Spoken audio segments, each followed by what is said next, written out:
আচমকা একটি নেকড়ে ভাগ কেন মানুষের মতো কথা বলতে লাগলো। হযরত আবু হুরায়রা রাদিয়াল্লাহু তাআলা বর্ণনা করেন, একদিন একটি নেকড়ে ভাগ এক রাখালের ছাগলের পাল থেকে একটি বকরিকে আক্রমণ করলো, আর রাখালটি তৎক্ষণাৎ ঝাঁপিয়ে পড়ে ভাগের কবল হতে ছাগলটিকে উদ্ধার করে নিল।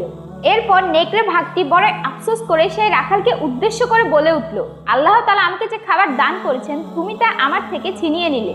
রাখালটি তখন অবাক হয়ে বলতে লাগলো, কি তাজ্জব কাণ্ড, একটি নেকড়ে ভাগ মানুষের মতো কথা বলছে, এমন তো আর কখনো দেখিনি। রাখালের কথার জবাবে নেকড়ে ভাগটি পুনরায় বলে উঠল। এর চাইতে আরো বেশি তাজ্জবের বিষয় হলো, ওই খেজুর বাগানের পেছনের এলাকায় আরব দেশে এমন এক ব্যক্তি রয়েছেন যিনি সমস্ত বিষয় সম্পর্কে বলে দিতে পারে।